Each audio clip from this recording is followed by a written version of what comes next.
Hello guys, welcome back again. How you doing? If this is your first time here, thank you for showing up. If you've been here, very good stuff for you.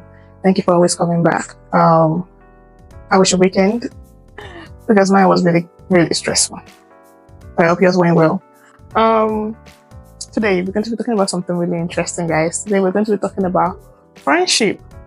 People always talk about how they don't have friends. Some talk about they have a lot of friends. Then, most importantly, people talk about how they lose friends once they get married. So, today we're going to be discussing that. We're going to dive into it a little, and I hope you're going to enjoy this. So, sit back, get your popcorn, stay tuned.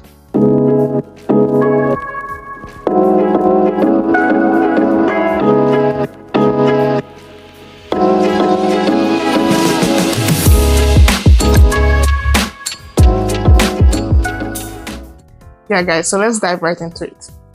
So, I remember growing up, I've always connected with guys. So, I was a tomboy anyway, and I grew up having a lot of male friends. I clicked with my class boys. I was even in B class. B class technically was class for boys because it was the technical class where I was going to do engineering, architecture, and all that. So, um, my relationship with boys have always been good. My relationship with girls have also been fair. But I was really picky when it comes to girls because, we grew up with that mindset that girls don't make real friendship. We're friends on the outside, but on the inside, we're not so close. But luckily, I've always been great with picking friends. So either ways, I picked great friends. I never struggled with friendship. And friendship has helped me all through my life. I've not had a bad friend per se that I would say, this friend was so toxic. I think the advantage I had over the years was that I'm a very blunt person and a very honest person. So if you're not meeting that honesty space, you're not missing that honesty energy. Exactly, energy is the right word. That's it for me. I cut you up. I put you at a distance. So that's me. I have friends. Well, I have friends for every purpose. So you won't be so close if you're not that kind of person with the same energy or the same vibe.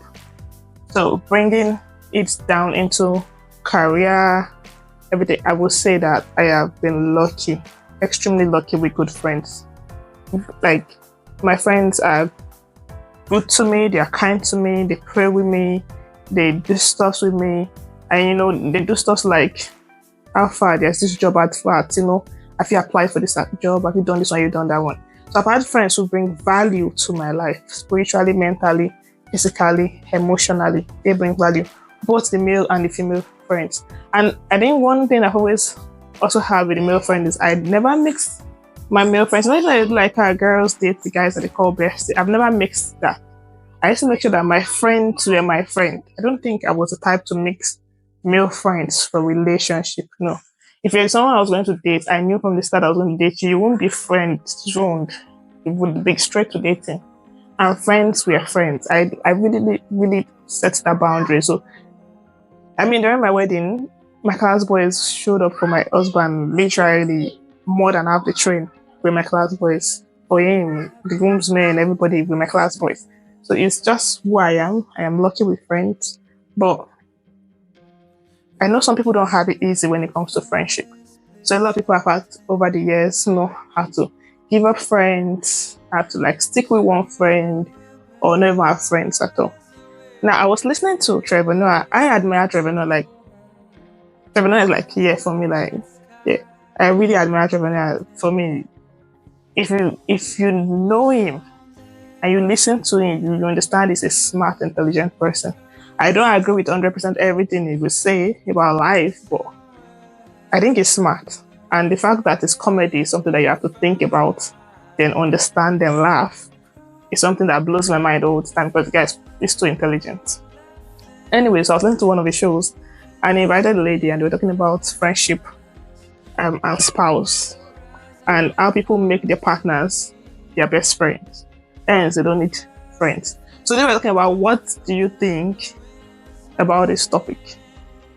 In my own opinion, I think it is better to understand the relationship of your friends and your partner. I think people that make their partners their best friend, we have it hard when they lose their partner or when something goes wrong with them on the fire. You're going to find it difficult picking up the pieces.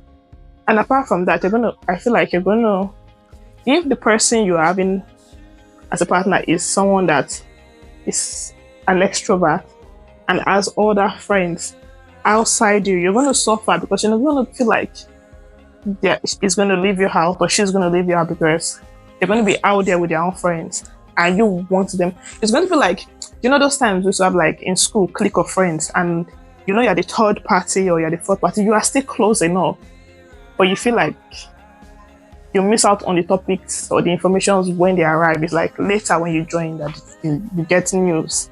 I think that's how it's going to feel like. So I actually don't know, because I know some people are not lucky with friendship, which is understandable. But I think it's always good to have your own friend, just for the sake of breathing, for sake of space. For instance, let's say I'm bored and I need to call someone and my husband is busy. I can call my girls. I can call any of my friends and we could chase for hours and I'll forget that I was even trying to call my husband, and it covers that void and I enjoy the rest of my day up until my husband is available. That way I don't rely solely on my husband for my boredom and then put him under pressure to have to entertain me every time I'm bored, even though he has his own life. So I feel like people have to have their own individuality. So you should have yourself, have your friends, but you don't mix, like I don't mix the importance of my partner with that of my friend. Like they're not in the same level. Do you get? There are things I can discuss with my friend, yes. And people say discuss everything with your partner, true. But it depends on words sometimes too. It's not everything. And if you're going to discuss everything, sometimes it's always good to just talk to someone so you can know how to, they can advise you how to drop everything you're going to discuss so you don't just go and say it would like focus on. But that's even irrelevant. The point is, it's just easier to have somebody else and not put all the burden of your life, of your relationship, communication, boredom on your partner. That's my own honest opinion. I think people who don't do that, who do the opposite, like say, okay, my partner is my all-in-all, my best friend, my this one, my that one. I think that's a lot of pressure. I want to be my husband's first to go to. When he has issues, he should call me first. When he's someone to rely on, he should call me. When he's bored, if I'm available, he should come. But if I'm busy when he's bored, he should please call his guys. Do you understand? If he wants to play a game, if I'm available, yeah. But if I'm not available, play a game with your guys. Or he wants to do boys things, he should be able to go do boys things, Let him play ball, do stuff. While I go do girls things, talk with my girls, go shopping. That way, we miss each other. And then we come back and we can just about, how did your day go? Oh, so I spoke with someone today. I met up with my girls today. Then we have something to talk about. Then we have, we can now gist and, meet in our own space. Also, in terms of where people now start going paranoia about the fact that, so because someone like me, if I married someone that does not have a friend, it would have been difficult, because I think it's also important that we are getting married to anyway, because I'm a very extrovert because I'm an extrovert, so I have a lot of friends. My male friends come over to the house, like male friends from school. They come over and I cook and they eat and they sit down with my husband and they drink, and my husband serves them drink and they eat and they drink and we talk and we go out. My female friends, the same thing. My husband's friends come, I put in the same energy I would give my own friends for his own friends. I serve them, I cook for them, bring out drinks, play games, we go out. But if it was just my friends coming over and I put all those energy, and then he does not have any friends coming over, we just, I don't know what will go on in his mind, but he might just feel like, what are you doing? Why do you have so many friends? Or, if we just turn out, because he can't understand. The reason why it works is because we both understand what it means to have friends. But people don't believe in keeping friends. I think friends are vital. I know how far my friends have gotten me in life. I know the last job I had before I left Nigeria was my friend sending me the link that I applied for this job. I know some of the career paths that I've had to divert into, digress, and then school things. I know some of my friends have told me that, see this, see that. I know even having my daughter in the US was one of my friends and called me and said, Ada, Alpha. I know when I lost my dad, what my friends did for me, how they came through. I know when times are hard, I can go to them and they'll be there and they will come through for me. I don't understand what it means not to have friends, because I know people do it. Let me. So I remember when I got married, right? On my traditional wedding day, like as the event was, the photographer was calling me on one hand, Adafa, let's take a picture with your husband. And one of my aunties dragged me. Why the event was going on, and told me, oh, now that you're married, you need to cut off all this your single friends. And I told her straight to her face, you don't ever say that again. These girls have been with me from day one. Marriage is not that. It's not that so much of a glorious event. Even when people receive Christ, they don't cut out their friends. It is now because I got married, you want me to cut out my friends who have been there for me while I was single. What would change? It's not like I didn't grow up having bad set of friends. I don't pick wrong friends. And I understand this from a place of love. But it was a totally wrong advice to give, because imagine I was a naive girl. I would just get married and start cutting off my friends. I know what these girls have done for me. But because I get a bad advice and I take the advice based on the person is older and I feel like they've seen life better than me, then I become that kind of person that gets married and cut off her friends. It's crazy because people do it. I don't understand why people do that, why people think. But I know people have been through shit that friends have hurt them. People have experienced a lot of things. So I can't come out, speak that having friends 100% is good. I just feel like maybe God has blessed me with good friends. But then again, I know the value of friendship. So I feel like people should understand value. And I know that with women, I think it's even more difficult because women are not genuine with each other most of the time. So when women get genuine friends, it's something to hold on to. And that's why I told my auntie, I'm not letting go of my friends, because these girls are good girls. These girls are going to also get married. I mean, I had friends who got married before me. They didn't cut me off because they got married. Like, it's the most ridiculous idea ever. But it is what it is. And I want to throw it out there. Do you guys believe, if you still do this thing where you get married and you cut off friends? It's a different thing if something happened with your friends and you have to cut them off for your own sanity, for your own mental health, for whatever reason. But because you got married, you're not cutting off your friends. Is that something people still do? Because for some people, it was just funny. I had to trade out to some people, and some people are like, yeah, they don't need friends. Their husband is their best friend. They don't want to my wife, my brother. I'm like, yeah, sure. My husband is my best friend. I'm his best friend, but I know my husband's G's that I could pick up the phone and call anytime and be like, Alpha, yes, where's your guy? I'm looking for him. Or Alpha, I want to do something for your guy. Can you help me arrange it? Or Alpha, these are people that my husband can even live with me, knowing fully well that both me and his daughter have saved in their care because of their bromance. Because of how close they are. These are people that I know they are vital to his life, that I would not want him to lose such friendship because of me. Because it's so nice when you see, for me, it's nice when I see my husband with his friends and they talk over the phone and they gist and they see and they go out, they go play ball.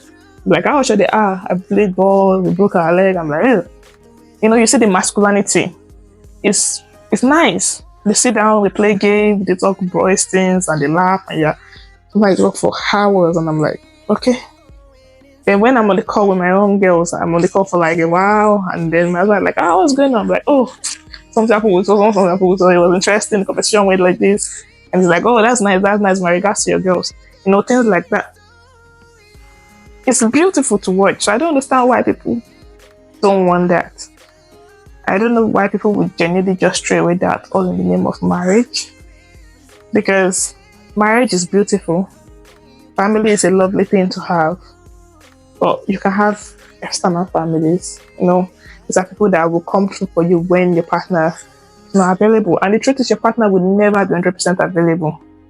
You know, there are days you probably want to do something and you just have to reach out to your friends because your partner will not be available. They probably will not pick up phone because they are busy or you can't reach them for one reason or the other. You call on your friends. That way you don't feel frustrated and you now see your husband and be vexing your wife and say, where are you? Why didn't you pick up your phone? I'll be calling you all day. Blah, blah, blah. You now start fighting over things that you know. If you had a friend, you probably would have just called and said, oh, the partner is not picking. It's probably, he or she's probably busy right now. Could you help me sort this out?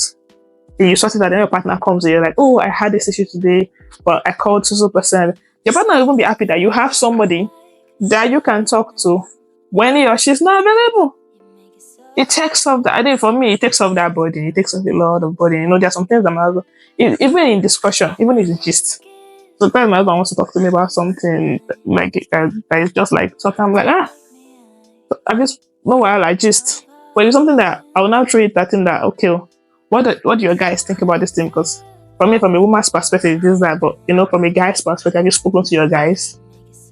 Because this is what I can advise you, but they might have a different opinion. But if they give you the same advice I am giving you, then it means we are both right.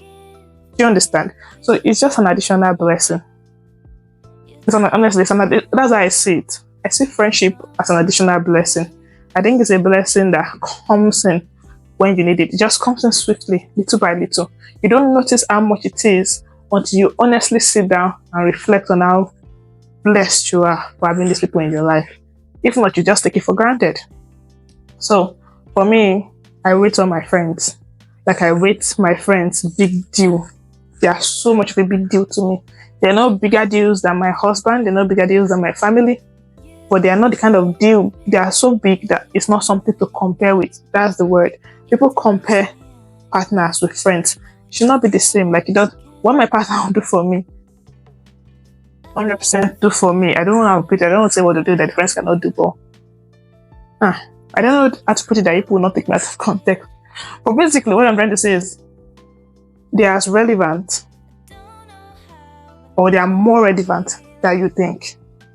I don't know if you have bad friends, cut them off and try and get good ones. Then maybe you will understand what it means to have good friends.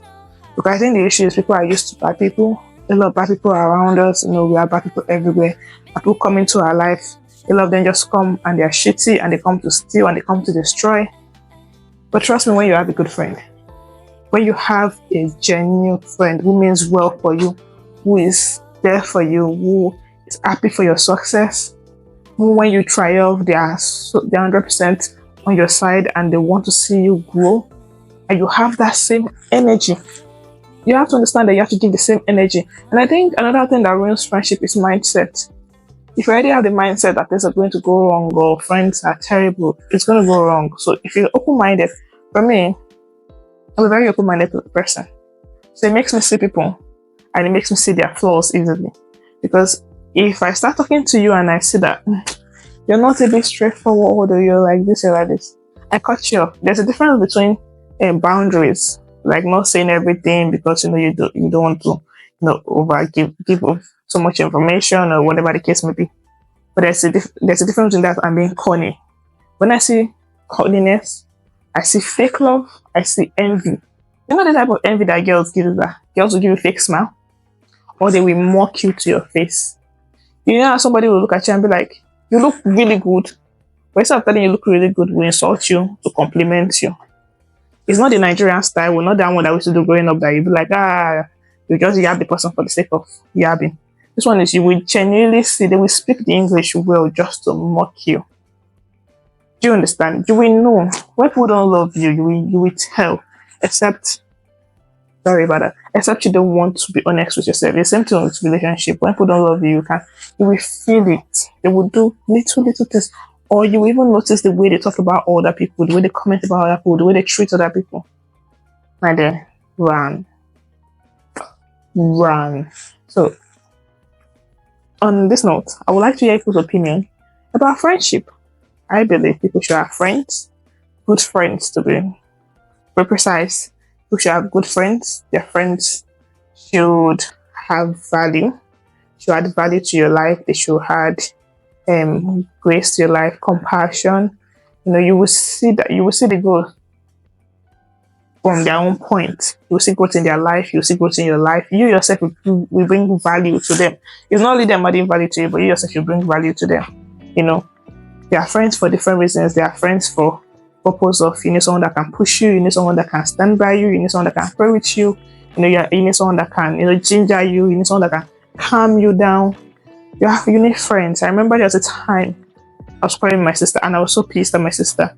And I called my friends and I'm like, my sister. Okay, I think they called. I can't remember, but there was a call, sure. But then, while I was complaining, none of them went, "Oh, your sister, this and that." Just like, that calm down. He's a child, don't mind her. You know what? Let us look at it from my point of view. And they started dicing from my point. Although I did not agree with them because I was still angry that their point of view did not make sense to me. But they made sure that I was calm, and then they told me that I should not overlook it, that she's probably just in the place of this. They covered the whole thing for, and they made her look like the angel in the whole situation. Like they made me look like I was paranoid, complaining. And even though I wanted them to side me, at that moment, I knew I'd be good friends. Because that's how you know your friends. It's like if you come and complain about your partner or your siblings to me, it's what I would do. I will look for, are you sure? I'll give excuses because, I know people will quarrel, people will settle. I won't try to tear you apart further. Instead, I'll try to bring you back together. And if I will not give any advice, maybe because I feel like someone's really, really on the wrong, I will just tell the honest truth and be like, okay, I will not say anything at all, or this is what I have to say, but then give the person benefit of the doubt. That's me. So if I would do that because I know I genuinely love that person, I don't want the relationship of that person to ruin, and I see somebody giving me back that same energy, I know, yes, at least I picked good friends. Do you understand? So that's what you should look at all these things. If it was someone that was bad, people would be like, let your sister safe, And these are girls I know that I can complain about anything to, and they would come out, and if they have to fight with me. But instead, when it matters, they will calm you down. They will tell you it's not worth the fight. That family is everything. You understand? So that's how you pick friends. I'm just giving you an example. You can go and look for other examples. So, in case you are confused on how to get good friends, this is how you know good friends. You know good friends with the slightest sense that they do. You know good friends who come and tell you, oh, there's this job interview. You're looking for a job, apply. Oh, there's this school. They're doing this, they're doing that. Have you seen it? When there's a good news, when there's an opportunity, they bring it to your doorstep. That's how you know good friends. Not the ones that will be hiding it, or the ones that will not tell you anything. Or you will not find out, you'll not be the one telling them. They'll not tell you, oh, it's true, I heard about it. You'll not ask them, why didn't you tell me? They'll not tell you, I thought you knew. Or they will just give you one stupid excuse. Do you understand? Yeah, so I don't know for guys, because guys don't talk much. But I'm sure same will apply to an extent, but I don't know so much for guys. But this is on a woman's point of view. Women are not so secretive with their hatred. They put it out there, and if they like something of you, they are envious of what you have and want to take it. They will put it out there with style. They will talk about that thing or that person. They will just, my dear, may God help us all, because I know it's not easy. Some people are devilish. Some people are really, really devilish. Like some people are the devil incarnates themselves. They're not even the incarnate, they're the devil themselves. So sometimes that's why you need to pray. Emphasis on prayer. You need to pray that when you're choosing right people, you can choose. God can help you and choose them. God will bring good people into your life. So you need to pray that anybody that is evil should not come into your life. So you can't control everything, but God can control everything. So that's, you'll do your part, then leave the rest for God. That's what I can say. So guys, I'd like to hear people's opinion. Are you on the side of immediately I get married, I call my friends up, or even if it's not about cutting your friends off, the fact that you are married, your husband is your whole and all the friends? Or are you on the side of, oh, sure, let's marry? Good friends, not bad friends, good friends on the table. Because I'm for good friends on the table, friends that will come through, friends that I can call, friends that will show up, friends that, even apart from showing up, I'm a friend that will just help me when I'm bored. When I'm bored, I can call them and be like, if I was doing, I don't have to call my husband 24/7. My husband doesn't have to die on my matter. He has things to do with his own life too. You will not say because my wife is bored every single time she's bored. That's why people are friends. If you're going to be a loner, then be a loner 100%. If you're going to be like, I don't have friends, I like my space, then stay in your space. Don't come and say because I am your partner. Every time you need to gist or something, now drag me out of my own thing just to come and entertain you. Where if you had other people that you talk to, that's not the problem. But if you feel like you are that much of a loner, then stick to being a loner. Just watch YouTube, scroll on your phone, smile, and then go to sleep. You will see. When you wake up, you just again. But this is just me talking. You have your own opinion. So I think I 100% agree with Trevor Noah about friendship. I think people should know their place. People should not mistake responsibility. So don't carry your friend and make your friend, put your friend in the position of your partner, and your partner in the position of your friends. Just have common sense and do things right. Just do things like someone that have sense. Don't go and be battling. The problem that people overdo things. Just do it normal. Have fun. Live life. Worry less. Pray a lot. Eat well. Drink plenty water. And I'll see you next week. Bye, guys.